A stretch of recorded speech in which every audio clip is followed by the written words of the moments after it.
or in old language a couple thousand years ago, disciples. Those who are trying to prepare them called our partnership with T&O. Algunos cultos comienzan prometiendo paz, salvación o iluminación, pero detrás de sus puertas cerradas se esconden secretos que nadie podría imaginar. Hoy conocerás los 7 cultos más perturbadores de la historia, los líderes que los dirigieron y las tragedias que dejaron a su paso. Prepárate, lo que descubrirás podría helarte la sangre. Número 7. ¿Qué pasaría si un lugar que prometía amor, paz y espiritualidad en realidad ocultará secretos tan oscuros que marcaron a generaciones enteras?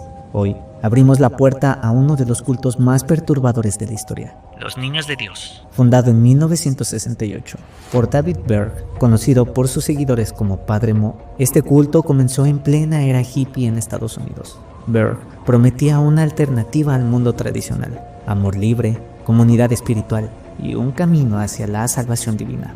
Pero detrás de esa fachada de utopía espiritual se escondía algo mucho más oscuro.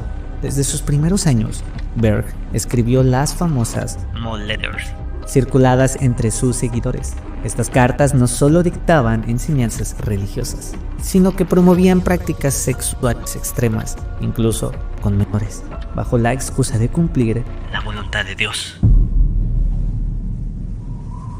El culto promovía la idea de que los cuerpos y la sexualidad eran herramientas divinas. Surgió la práctica conocida como Flirty Fishing, donde mujeres eran enviadas a seducir hombres externos para atraer nuevos adeptos, usando la sexualidad como arma de conversión.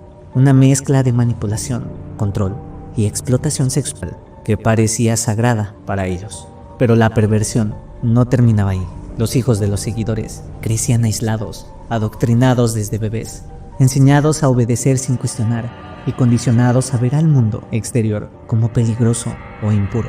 El culto llegó a tener presencia en más de 70 países, con comunidades enteras viviendo bajo las estrictas reglas de Berg. Familias enteras eran trasladadas, separadas del mundo exterior y vigiladas constantemente. La obediencia absoluta era un requisito de vida y de fe. Los niños crecían sin libertad, aprendiendo que la disciplina y la manipulación eran formas de amor.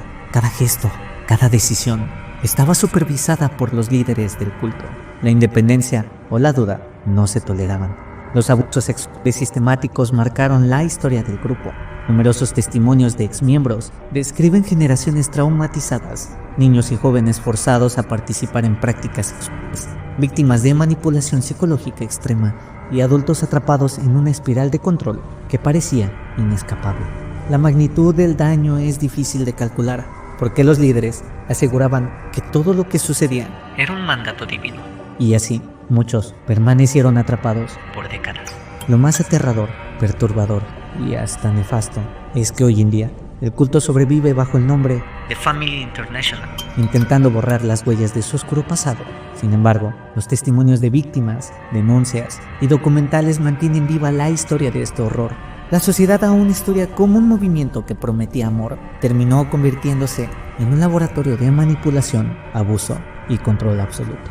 Y la pregunta que queda flotando en el aire es inevitable. ¿Cómo puede algo que comienza con promesas de amor convertirse en un monstruo que destruye vidas y familias enteras? ¿Y tú podrías reconocer el peligro antes de que sea demasiado tarde? Número 6.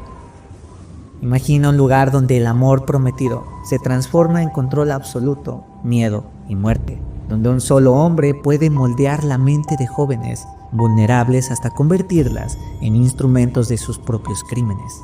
Ese lugar existió y su nombre era la familia Manson. Nos situamos en California, a finales de los años 60. La contracultura estaba en pleno auge: música psicodélica, movimientos por la libertad sexual, hippies buscando amor y paz. Pero en medio de este aparente paraíso, un hombre vio la oportunidad de manipular la vulnerabilidad humana. Charles Manson nació en 1934. Pasó gran parte de su vida en cárceles y orfanatos. Allí no aprendió a vivir dentro de la ley, pero sí algo más peligroso. Aprendió a cómo leer a las personas, entender sus miedos, sus deseos y a controlarlos. ¿Te imaginas cómo un hombre podía transformar la búsqueda de libertad de cientos de jóvenes En obediencia ciega y violencia. El rancho Spawn parecía un lugar común. A lo lejos podías verlo rodeado de caballos, casas de madera, naturaleza alrededor. Pero dentro, cada rincón estaba impregnado de manipulación. Manson organizaba reuniones nocturnas, meditaciones bajo sustancias ilícitas Como el LSD. y sesiones musicales que mezclaban miedo y fascinación. Los símbolos extraños, grafitis y rituales eran parte del adoctrinamiento, cada detalle diseñado para quebrar la mente y reconstruirla según su visión. Manson hablaba de Helter Skelter. una guerra racial que, según él, era inevitable. Solo su familia sobreviviría y dominaría el mundo.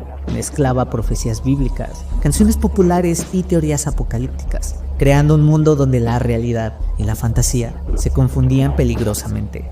Usaba incluso la música. Canciones de The Beatles eran interpretadas como mensajes secretos que reforzaban su control. Sus seguidores creían que escuchaban la voz de Manson. En cada nota. Entre sus seguidores estaban Susan Atkins, Patricia Krenwinkel y Leslie Van Houten, jóvenes atrapadas en su red, dispuestas a hacer cualquier cosa por él. Cada día en el rancho era un experimento de manipulación, aislamientos, castigos psicológicos, adoctrinamiento constante y amor condicionado. La obediencia se volvía instintiva hasta que la mente se rendía por completo. Manson les decía, Si dudas, es porque no estás listo para la salvación. y ellas creían que obedecerlo era la única vía hacia la libertad. En 1969, la obediencia alcanzó su clímax. Asesinaron a Sharon Tate, embarazada de 8 meses, y a otras 6 personas de manera brutal. Manson nunca levantó un arma. Su arma era la mente humana. Sharon Tate, joven, talentosa y llena de sueños, nunca imaginó que la cercanía con la contracultura la llevaría a un final tan cruel. Cada víctima era un recordatorio de cómo la manipulación. Puede destruir vidas inocentes. ¿Cómo puede un solo hombre convertir a personas en asesinos sin tocar un arma? Esa es la verdadera esencia del terror psicológico. Los crímenes de la familia Manson no solo aterrorizaron a California, sacudieron a Hollywood y al mundo entero. La contracultura, ante símbolo de libertad, se volvió sinónimo de peligro. Este caso nos recuerda que la mente humana puede ser moldeada hasta límites escalofriantes y que la obediencia ciega puede convertir a personas comunes en instrumentos de destrucción. Y la pregunta que queda, ¿podrías reconocer a alguien como Manson antes de quedar atrapado En su red. Número 5. Un grupo que creía que sus cuerpos eran simples recipientes y que su verdadera esencia aguardaba un viaje interestelar. Un culto que decidió que la única manera de subir a una nave espacial era abandonar este mundo. Así nació uno de los episodios más perturbadores de la historia moderna. Heaven's Gate.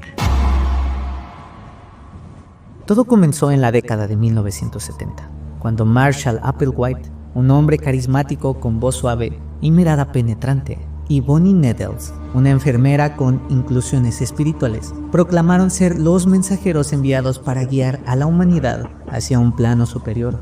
Se hacían llamar Bo y Pip, y su misión parecía sacada de una película de ciencia ficción: preparar a un grupo de elegidos para viajar a bordo de una nave extraterrestre, escapar de la corrupción del mundo y alcanzar la siguiente etapa de la evolución humana.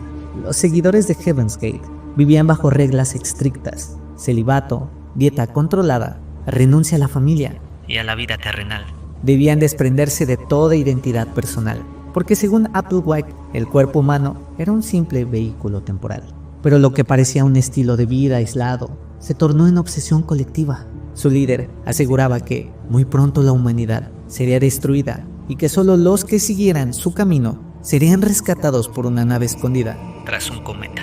¿Qué tan poderosa puede ser una creencia como para convencer a alguien de que la salvación viene de las estrellas? En marzo de 1997, mientras el cometa Hale-Bopp surcaba los cielos, los miembros del culto tomaron la decisión final.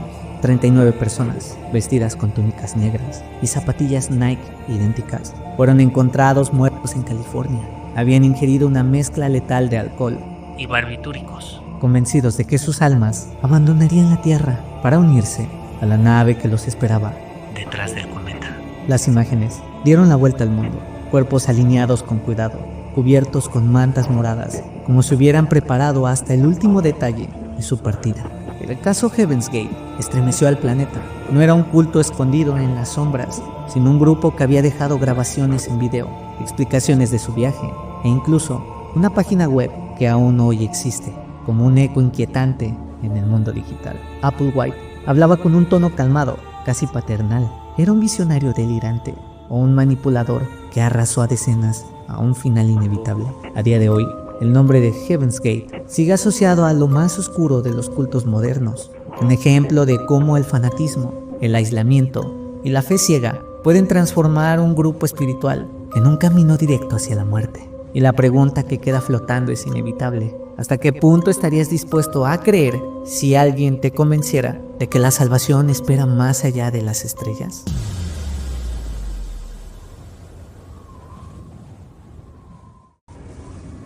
Número 4. ¿Podrías imaginar un culto donde la promesa de la iluminación se mezcla con la paranoia, la manipulación y la muerte?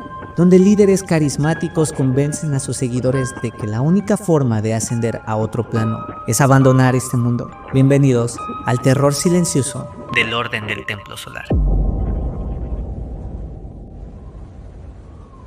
La Orden del Templo Solar fue fundado en 1984 por Joseph D. Manbro y Luke Jorret. D. Manbro, un hombre misterioso con habilidades de persuasión, Casi hipnóticas. y Jorret, un ex sacerdote y médico, construyeron un culto que combinaba creencias cristianas, esoterismo y teorías apocalípticas. Prometían a sus seguidores la iluminación espiritual, la inmortalidad y la entrada a otro plano superior. Pero la verdad, Era mucho más oscura. ¿cómo puede alguien convencer a decenas de personas de que la única forma de alcanzar la salvación Es la muerte. Los miembros creían que la Tierra estaba a punto de ser destruida y que ellos serían transportados a un mundo espiritual superior a través de un proceso de Transición. Para preparar a sus seguidores, practicaban rituales de aislamiento, meditaciones intensas y consumo de sustancias ilícitas que alteraban la percepción. Se imponían reglas estrictas, control absoluto de la vida cotidiana, vigilancia constante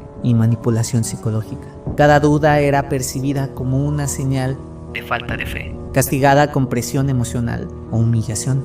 Entre 1994 y 1997, decenas de miembros del culto murieron en circunstancias escalofriantes, asesinatos pactados y suicidios colectivos, a menudo vestidos con túnicas blancas y acompañados de ceremonias que mezclaban música y velas. En Suiza, Francia y Canadá, hombres y mujeres se Prepararon para morir. convencidos de que estaban ascendiendo a otro plano de existencia. En algunos casos, las escenas eran casi teatrales: ataúdes preparados, mensajes apocalípticos, rituales grabados para la posteridad. Puedes imaginar la mente capaz de llevar a otros a la muerte sin cuestionar. ¿Hasta dónde puede llegar la fe ciega?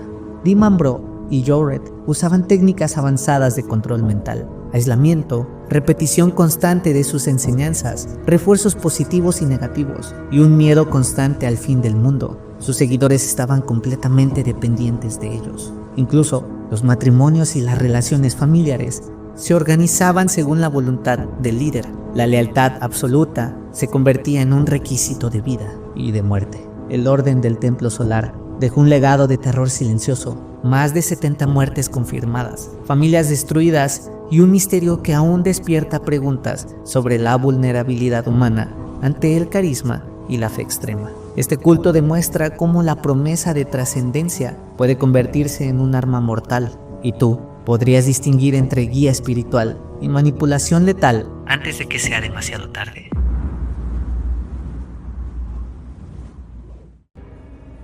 Número 3. Un culto que mezclaba religión, ocultismo y tecnología letal, y que decidió llevar sus creencias al extremo más mortal imaginable. En esta posición exploraremos la aterradora historia, Aum Shinrikyo. la secta que transformó a Japón en un escenario de terror químico.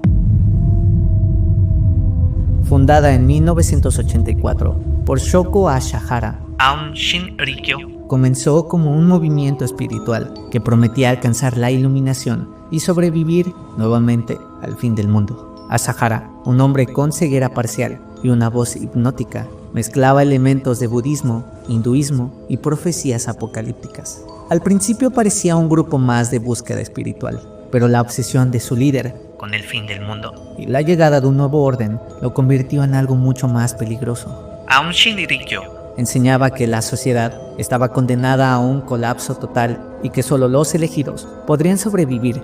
Sus miembros eran adoctrinados para creer que la violencia, incluso el asesinato, estaba justificada si servía al plan divino del líder. Los seguidores vivían en comunidades cerradas, practicando disciplinas estrictas, aislándose del mundo exterior y sometiéndose a rituales cada vez más extremos. En su apogeo, Aún Shinrikyo contaba con miles de miembros altamente entrenados y leales a Asahara. Los seguidores eran instruidos en tácticas de combate, fabricación de armas y química, creando un ejército fanático listo para ejecutar las órdenes de su líder. La combinación de fanatismo religioso y conocimiento técnico fue una mezcla letal, algo nunca antes visto en un culto moderno. El 20 de marzo de 1995, la secta perpetró el ataque más famoso de su historia. Liberaron gas sarín en el metro de Tokio, asesinando a 13 personas e intoxicando a más de 5,000. Todo en nombre de un apocalipsis que ellos mismos creían inevitable. Pero este no fue un hecho aislado. Aún Shinrikyo estuvo involucrado en asesinatos selectivos, secuestros y experimentos con armas químicas y biológicas, demostrando hasta dónde puede llegar el fanatismo cuando se mezcla con tecnología y conocimiento científico. El mundo quedó en shock. Un culto religioso capaz de producir armas químicas y asesinar masivamente en un país desarrollado era algo inimaginable. Aún Shinrikyo Cambió para siempre la percepción global de los cultos, mostrando que el fanatismo puede convertirse en un verdadero arsenal de muerte. Hoy, aunque la secta fue desmantelada y Asahara ejecutado en 2018, su historia sigue siendo estudiada como un ejemplo de hasta dónde puede llegar el fanatismo religioso combinado con ciencia y tecnología. Y dime, ¿qué tan lejos podría llegar un líder con convicciones absolutas y seguidores ciegamente leales si tuviera acceso a armas y conocimientos prohibidos? ¿Estaríamos preparados para detenerlo antes de que sea demasiado tarde? Número 2. Llegamos al puesto 2. Y aquí se encuentra un culto que prometía la llegada del fin del mundo y que terminó transformando la fe en un incendio mortal. En este puesto exploramos la aterradora historia del movimiento para la restauración de los 10 mandamientos de Dios, la secta que llevó a más de 700 personas a la muerte en Uganda. Fundado por Joseph Kibwetere a finales de los años 80, este movimiento surgió como una interpretación radical de la fe cristiana. Los líderes proclamaban que el mundo estaba condenado y que solo los verdaderos creyentes podrían alcanzar la salvación cuando Dios restaurara los 10 mandamientos. Lo que comenzó como un grupo devoto se transformó en una secta apocalíptica obsesionada con la purificación y el fin del mundo. El culto imponía reglas estrictas, castigos físicos y aislamiento. Sus seguidores eran convencidos de que cualquier duda o desobediencia sería castigada con la condenación eterna. Los líderes manipulaban a la comunidad con predicaciones constantes sobre el fin del mundo. Cada señal, cada profecía fallida era reinterpretada como una prueba de fe, hasta que la desesperación alcanzó su punto máximo. En su apogeo, la secta contaba con cientos de seguidores completamente entregados. Familias enteras vivían en comunidades cerradas, bajo la vigilancia constante de los líderes. Nadie podía salir. y quien dudaba era visto como traidor a la fe. El adoctrinamiento era tan intenso que incluso cuando las profecías no se cumplían, los miembros continuaban obedeciendo ciegamente, convencidos de que su muerte podría ser su única salvación. El 17 de marzo de 2000, la tragedia llegó a su clímax. Los líderes del culto sellaron la iglesia donde se reunían y provocaron un incendio que mató a más de 700 personas, incluidos hombres, mujeres y niños. Muchos cuerpos presentaban signos de violencia antes de morir, lo que indica que algunos fueron asesinados antes del incendio. Lo que comenzó como una promesa de salvación se convirtió en una de las masacres más horribles del siglo XXI. La tragedia de Uganda dejó una huella imborrable en la memoria colectiva. La comunidad internacional quedó horrorizada. Un culto religioso capaz de manipular la mente y la fe de cientos de personas terminó en un genocidio ritualizado. Hoy, los restos de la iglesia y los testimonios de sobrevivientes siguen siendo un recordatorio aterrador de hasta dónde puede llevar nuevamente la fe ciega y el fanatismo absoluto. Y la pregunta que persiste es estremecedora. ¿Cómo es posible que la promesa de salvación se transforme en una condena mortal? ¿Hasta dónde puede llegar la mente humana cuando el miedo y la fe se combinan en su forma más extrema? Número 1. Y finalmente llegamos al puesto 1. Aquí verás un lugar oculto en la selva, donde casi 1000 personas creían haber encontrado el paraíso. Un refugio de esperanza, igualdad y fraternidad. Pero lo que parecía un sueño, pronto se transformó en una pesadilla de la que nadie salió con vida. Así nació La masacre de Jonestown. uno de los cultos más perturbadores y sangrientos de la historia. Jim Jones, un predicador con voz hipnótica y mirada ardiente, fundó el templo del pueblo en los años 50. Sus mensajes hablaban de justicia social, igualdad racial y un futuro mejor, algo que sedujo a miles de personas cansadas de la discriminación y la pobreza. Jones no era solo un líder religioso, era un político en las sombras. Sus seguidores lo veían como un salvador, un profeta capaz de guiarlos hacia una vida libre de opresión. Pero detrás de su sonrisa se escondía un hombre obsesionado con el control absoluto. Cuando las sospechas y denuncias en Estados Unidos comenzaron a rodear al templo del pueblo, Jim Jones decidió huir con más de 1000 seguidores a la selva de Guyana, en Sudamérica. Allí fundaron Jonestown, un asentamiento que él describía como el paraíso socialista en la tierra. Pero pronto, ese paraíso se convirtió en una prisión. Los seguidores trabajaban horas interminables bajo vigilancia, sufrían hambre y cualquier intento de escapar era castigado. Jim Jones controlaba cada aspecto de sus vidas, incluso lo que podían pensar. Los sermones eran transmitidos por altavoces a todas horas, recordándoles que el mundo exterior era el enemigo y que solo en Jonestown estaban seguros. En noviembre de 1978, el congresista estadounidense Leo Ryan viajó a Jonestown para investigar las denuncias de abusos. Al principio fue recibido con sonrisas, pero varios miembros intentaron escapar junto a él. Jones no podía permitirlo. En el aeropuerto cercano, el grupo de Ryan fue atacado por hombres armados enviados por Jones. El congresista y 4 personas más murieron en la emboscada. Esa fue la chispa que encendió la tragedia final. El 18 de noviembre de 1978, Jim Jones reunió a todos en el centro de la comunidad. Con voz calmada, ordenó lo que él llamó un acto revolucionario. En realidad, era un suicidio masivo. Se preparó un gran recipiente con un cóctel mortal, jugo de uva mezclado con cianuro. Madres obligaron a sus hijos a beberlo. Luego, ellas lo tomaron. Finalmente, los adultos que quedaban hicieron lo mismo. Los que dudaban eran forzados a hacerlo. Más de 900 personas murieron en pocas horas, entre ellos más de 300 niños. Jim Jones no bebió el veneno. Fue encontrado con un disparo en la cabeza. Algunos creen que se quitó la vida, otros que fue ejecutado por sus propios hombres. Las imágenes de los cuerpos esparcidos por la selva estremecieron al mundo entero. Jonestown se convirtió en sinónimo de manipulación, fanatismo y tragedia. La frase beber el Kool-Aid nació de esta masacre y aún hoy se usa para describir a quienes siguen ciegamente una idea, sin importar lo peligrosa que sea. La pregunta sigue siendo inevitable. ¿Cómo un hombre pudo convencer a casi 1000 personas de entregar no solo sus vidas, sino las de sus propios hijos? ¿Qué tan fuerte puede ser el poder de un líder sobre la mente humana? The vat with the green tea in, please. Bring it here so the adults can begin. Beg you, don't fail to follow my advice. You'll be sorry. You'll be sorry. That we do it than that they do it. Must trust you. You have to step across. We used to think this world's not our home. Well, it sure isn't. As we were saying, it sure wasn't. He doesn't want to tell him. All he's doing, if they will tell him, assure these children. Some people assure these children of the relaxation of stepping over to the next plane. We've set an example for others. We've set 1,000 people who say we don't like the way the world is. Please stop. take our life from us. We laid it down. We got tired.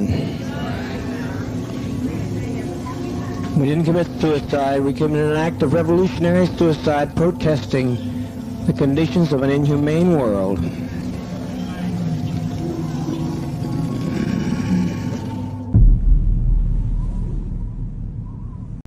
Y así, hemos recorrido un camino oscuro, desde promesas de amor y espiritualidad que se convirtieron en abusos, hasta líderes carismáticos capaces de llevar a cientos, incluso miles, a la muerte. Cada historia nos recuerda que la fe, cuando se mezcla con manipulación, miedo y fanatismo absoluto, puede transformarse en algo aterradoramente mortal. Los niños de Dios, la familia de Manson, Heaven's Gate, hasta Jonestown, cada uno con su propia lógica, cada uno con sus seguidores convencidos de que obedecer ciegamente era un acto de salvación.